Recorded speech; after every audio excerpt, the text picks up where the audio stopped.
I never really want to touch on it simply because I have a decent relationship with a lot of companies out there. Alright, Reefers, right now is Monday and I want to mark this day for this hammer right here. So I moved this hammer, I think like 3 days ago. I want to mark this day just so I can kind of keep track of how it has been recovering for this past week, because I feel like it's already made a little bit of recovery. I kind of wish I filmed a little bit more when I first put this this hammer in this spot. It used to be over here at this part of the affiliate gardens, but it was being shaded by this this torch right here. So I ended up moving here to the back because as you can see, it's getting stubby. It's not happy where it is. So this particular chunk came from here after I was super happy. So I feel like this is a happy place. Put it back here, let it recover first, and then we'll go from there. But yeah, again, right now it's Monday. We'll check back in a couple days to see how it's doing. While I was talking about the hammer in the back, you may have spotted this little specimen container or little mushroom box from PNW. So PNW Custom also made this frac rack for me, this single frac rack. This one I have not used. It's been sitting in storage, and finally I have a purpose for it. Because this particular jawbreaker mushroom, it was covering a lot of zoas on this rock right here. And I made a lot of arrangement over here as well. I'll talk about it later on in this video. But in this particular case, because I sliced the mushroom off, so I cut the foot off in order to get it off that rock. It's gonna take a little bit, maybe a week or two for the foot to grow back on the mushroom. And in the meantime, I kind of power in a bunch of these tiles. So the hope is that once your mushroom heal and got a foot to attach to things, you can attach one of these tiles to make it easier to move and attach other more appropriate surface. In the back, we have a green toadstool that I got from TSA, and that green toadstool was actually the one that killed the drip lord. It kind of dropped into the drip lord and just kind of melted that whole portion of the acan lord, and that further developed into brown jelly disease and just took out the whole colony. So that guy I had over here for the longest time, and I figured instead of just having it chilling there and not super happy, I'll kind of get it attached to a frag plug. So that's gonna take maybe like a week and a half, 2 weeks, and this is probably gonna take like 2, maybe even 3 weeks, but that's okay. This is a really attractive looking little mushroom box right here. It's gonna serve its purpose.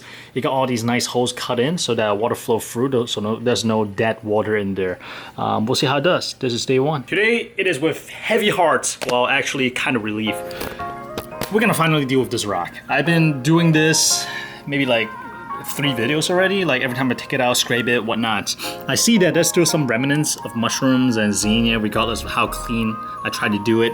And if we take a closer look, we see this Saphestrius just eating up all the zoas. It's kind of wrapping around the base of the zoas, which it kind of sucks because I feel like also may stress these zoas and it may release some chemicals, palytoxin namely, into the water, and that's not good. So after really considering my options, which includes like using apoptages to kind of take out the xenias and the mushrooms, I'm still left with the issue of the Saphestrius just gonna eventually just dominate the whole rock. So it's gonna be a long, painful process.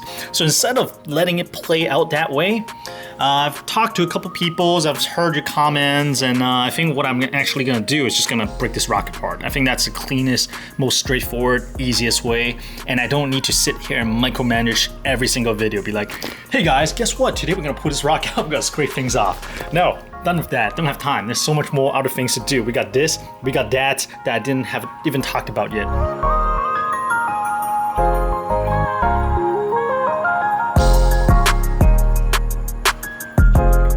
One last time looking at this big Zoa Sapphestria rock before I break it apart. Of course, I'll bring you guys along as well.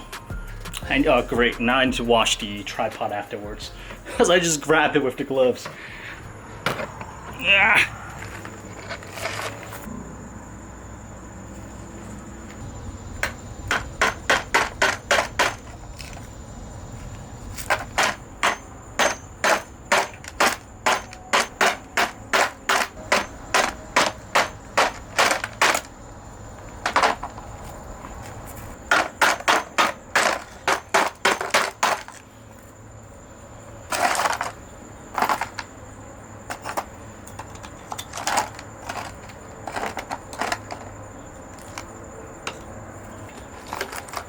Well, this big rock just broke in half, which I guess is fine.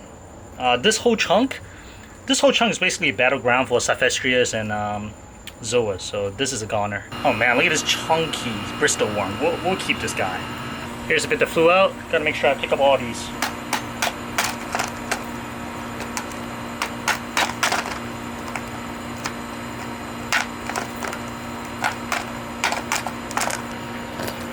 Alright, I think it's done. So, thankfully, for the most part, the Zoa came intact in one big piece. There may still be 1 or 2 pieces of stray zinnias, but not a big deal. I can use Aphantasia or whatnot on those. And right now, it's such a smaller piece, it's much easier to deal with. Cyphestrias, interestingly, one of them broke off in like a shelf like this, so that's perfect. And I also got a couple chunks here. So I'm gonna put most of these back in the tank. We'll give it away locally, and I'll probably move one piece into the mangrove tank as well. I'm just really happy that the zinnia, for the most part, is intact. I'm kind of sad that it's no longer one big piece of rock, but you know what? Instead of constantly kind of like stress over it, this may be the best way to go, and lessons learned. Sometimes it's too much of a good thing. Instead of doing my tried and true transition of covering the camera lens, I'd best not. My hand is probably nasty at this point. Clean up real quick and get these guys back in the tank. Oh, forgot to show you guys this. This is the middle ground piece. Let me go in the sun. You see that it's a combination of like Cyphestrias and Zoas growing right on top of each other. That's where a lot of battles. And you'll see zinnia right here, a lot of mushroom right here too. So by taking out this chunk, it actually took care of most of the problem right here already. So that's great. So this particular rock, even though it's kind of beautiful, there's just too many conflicting issues on here. I'm not even gonna bother with this. I'm gonna really carefully wrap this guy up, and then I'm gonna dispose of it really carefully. 3 days later. Today is maintenance day. What I'm gonna do is actually gonna be harvesting the refugium. We got a refugium full of macroalgae right here, just dense.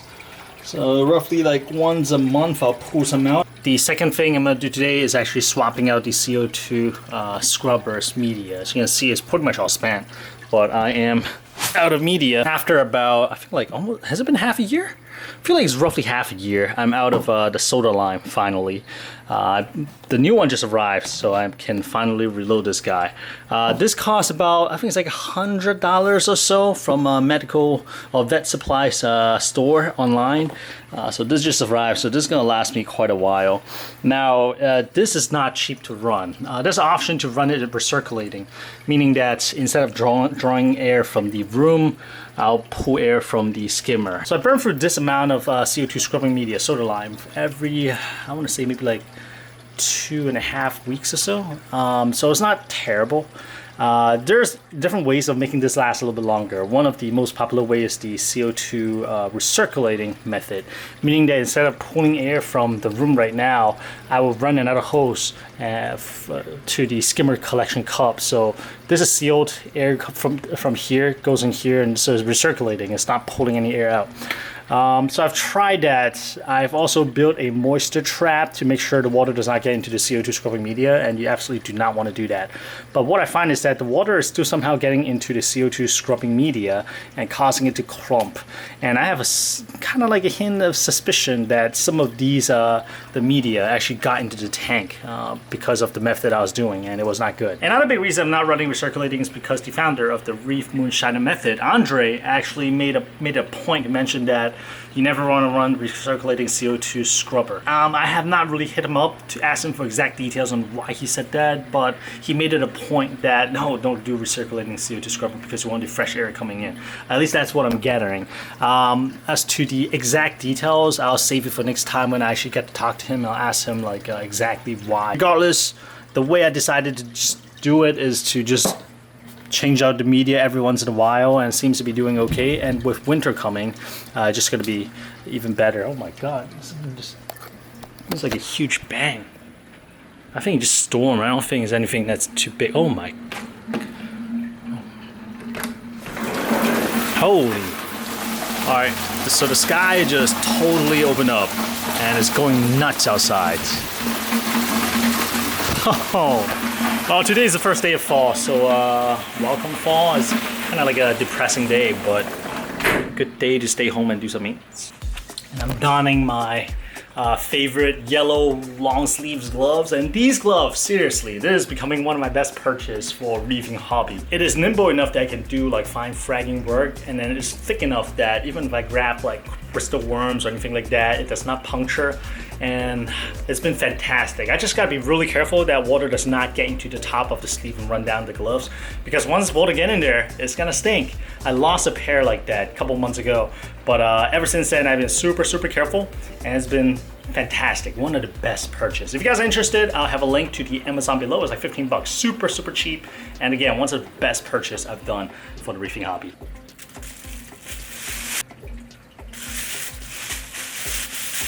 But yeah, I also have some poly filter going in this little filter cup right here that I forgot to take out. No wonder I was hearing some water sound as it was overflowing. But yeah, I got the poly filter in there because of the hose overclosing issue. I thought maybe it's something in the water. So I put the pads in the filter cup just to make sure.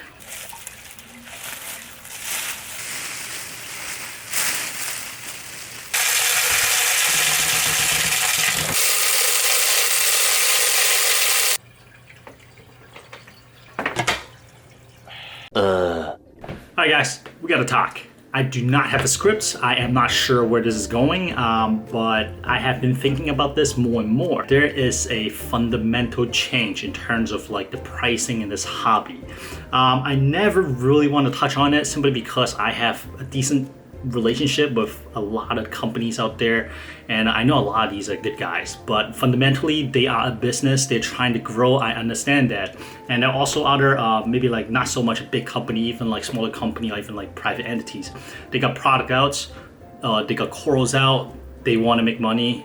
Totally understandable. If we're in the same position, maximum profit for sure. In the past, I always avoid topics like this that's a little bit more sensitive, a little bit more controversial, because I want to appeal to everybody. I don't want to exclude anybody. But in this particular point in time, as I put myself in the shoe of somebody who may be interested in coming to the hobby, I would be overwhelmed. I would be intimidated because of the amount of stuff that I may need, or at least I think I'll need, in order to have a successful reef tank. And that is simply not true. And this is not just for the newcomers. This is also for people who are already in the hobby, like myself included. I've fallen into this trap as well. It's like, oh, all these people are using certain things. Does that mean I need to use these things to be successful, or would I be more successful if I use certain things? When the coral frag costs thousands of dollars and you don't raise an eyebrow anymore, something is up. I have fallen into this trap probably for a long time.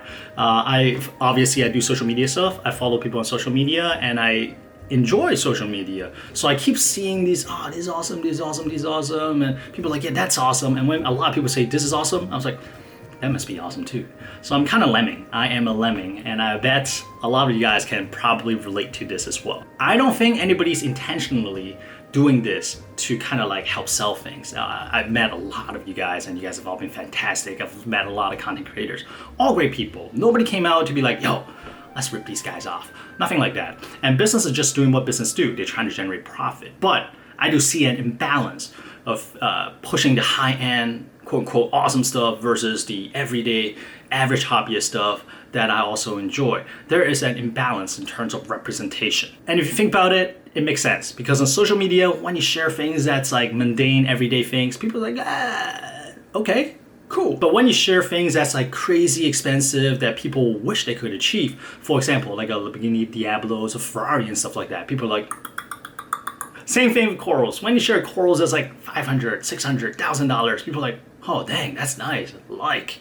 Versus like if you share a regular old mushroom, people are like, that's cool. I can probably pick up a frag from a friend or something. This is completely natural, and honestly, this is okay. Because I do see that there is a high-end market, just like in cars, right? There's high-end market, there's a niche group, and then there's the regular markets, right? And then there's maybe like the even budget options.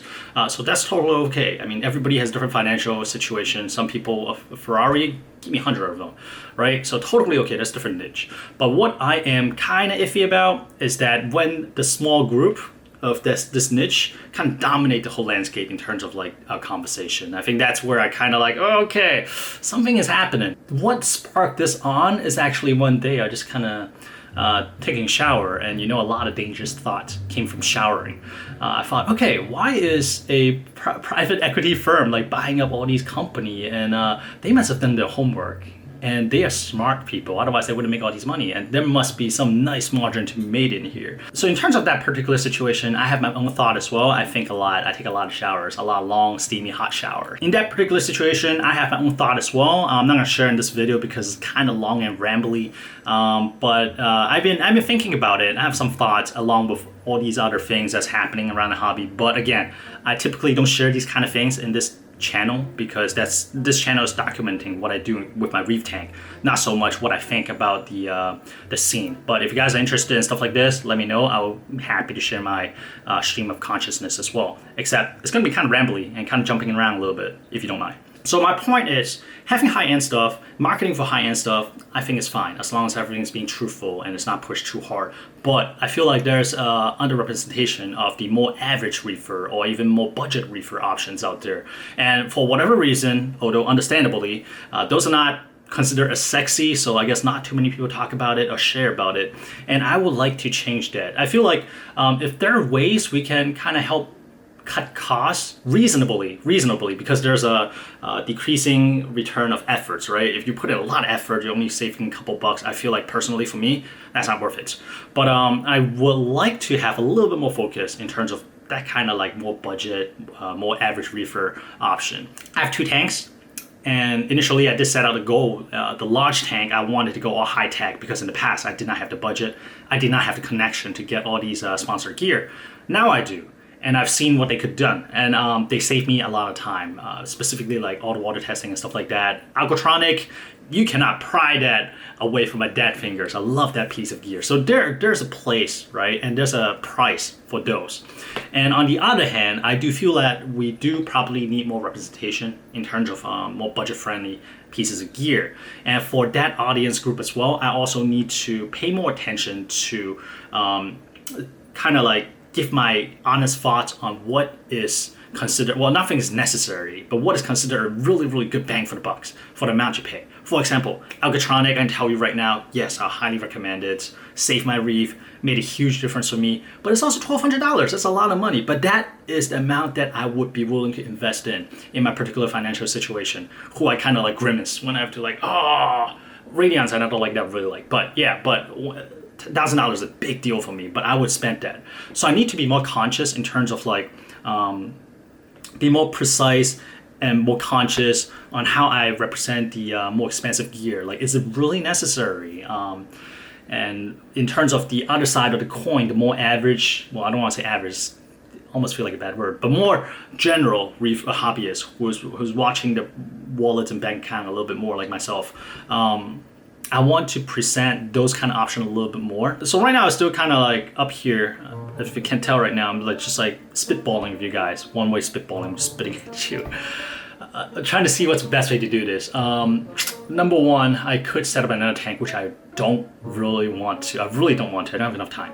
Number two, I can bring on people that can do all these budget stuff. But at the same time, I feel like if I do that, it's still somebody else's opinion, although I really trust Jim Telegram, but I feel like it should still come from my own personal experience as well.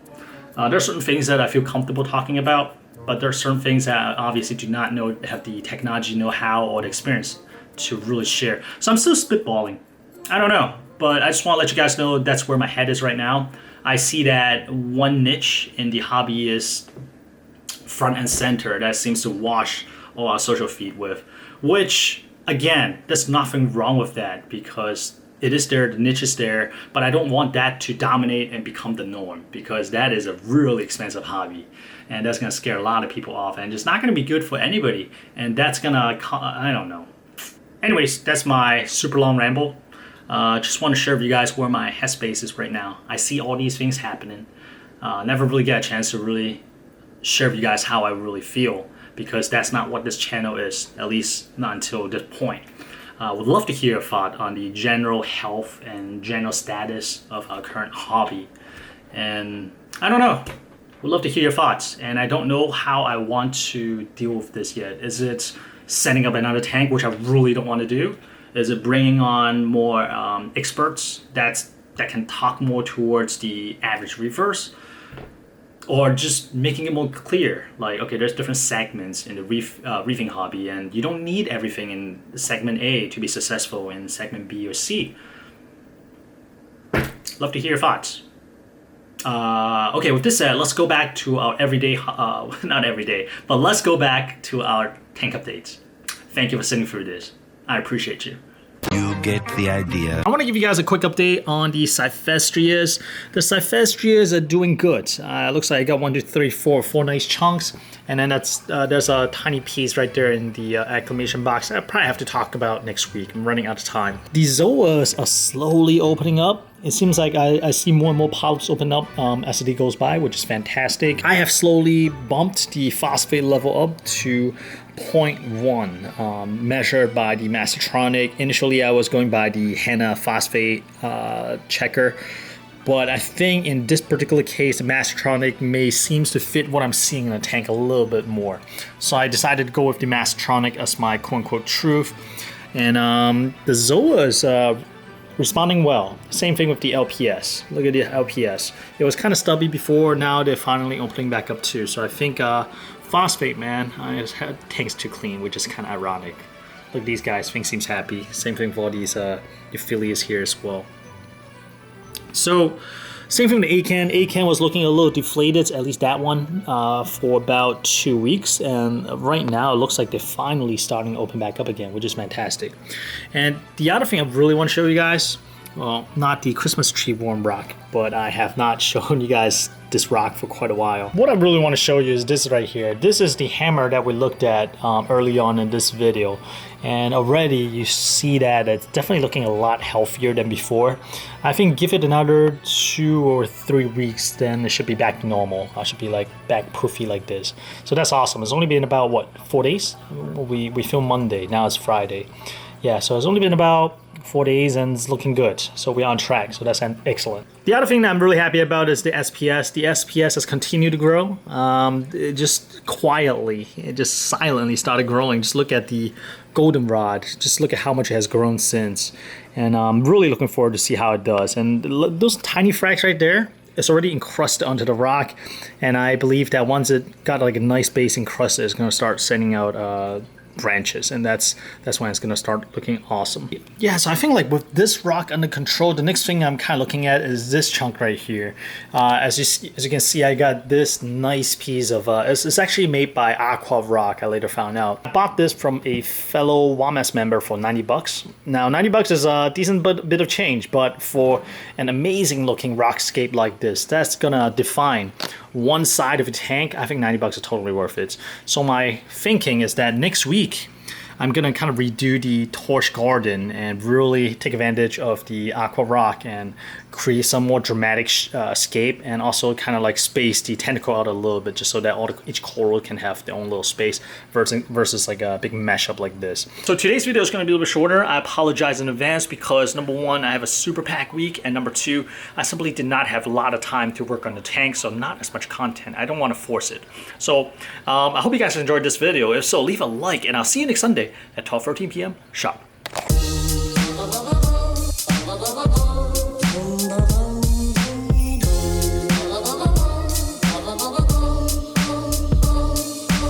Getting ready to head over to my buddy Alex house. We got some corals to share. We got like Cyphestrias, branching, GSPs, what else, like mushrooms and certain letters. So it's good times.